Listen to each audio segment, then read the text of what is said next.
In this History Illustrated video, we will be discussing mercantilism. So what is mercantilism? Basically, it's just an economic system. When talking about economic things, that means you're talking about the economy, or simply put, money. So who is involved in mercantilism? It was started by European powers, and was primarily led by the big three, so that's Spain, France, and England. But there were other major players too, such as Portugal and the Dutch. But most European countries were involved in some way. As the Renaissance began in Europe, the Middle Ages started to come to an end, and Europeans began to explore the world. So during the 1400s, the Portuguese began to colonize pieces of Africa, and in 1492, Columbus landed in America. After this, it was a race for all the countries of Europe to find new lands that they hadn't heard of and claim a piece for themselves.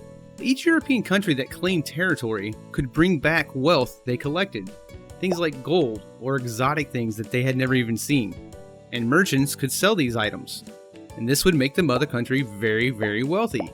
And all of this wealth meant that leaders of these countries would gain more power.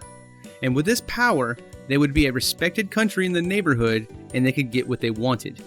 Without it, though, you might be the small country that was bullied around.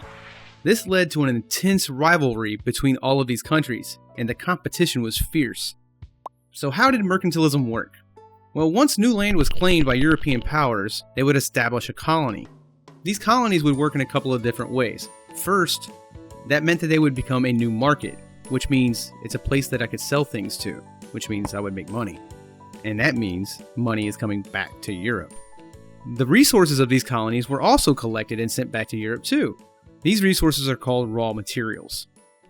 European merchants would then manufacture these items or turn them into something else. For example, a country could cut down trees for lumber and send it to Europe, where a manufacturer would turn that lumber into things like furniture.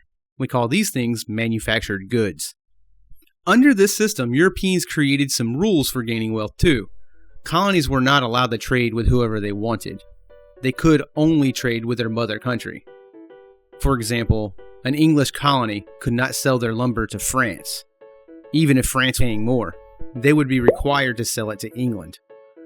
This concentrated the wealth with the mother countries.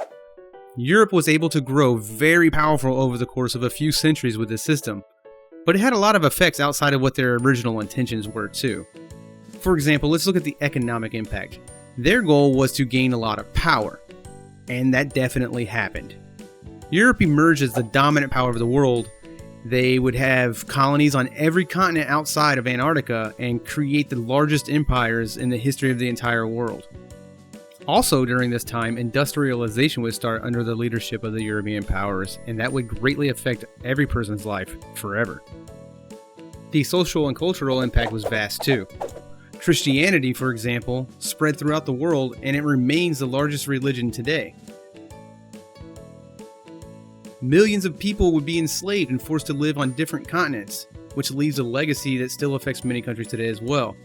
Some civilizations were completely conquered, while other groups of people were exterminated directly or indirectly through disease or war. And the disappearance of entire cultures has an effect that we're never going to know. Politically, it completely changed the world as well. Europe would rebuild the world in an image of their legal systems based on values that they inherited from ancient Greece and Rome. Other countries either adopted those ideas, embraced them, or they were forced to use something similar just so they can engage with the rest of the world. Environmentally, the world experiences an exchange that was never seen before.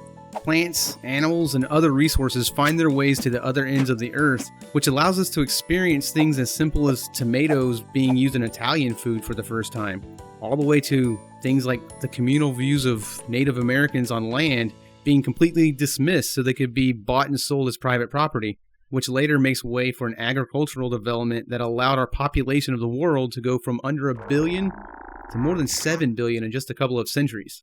Essentially, mercantilism had many effects, and it continues to leave its mark on the world today. The first colonies of this system were established in the 1400s and lasted for about 500 years.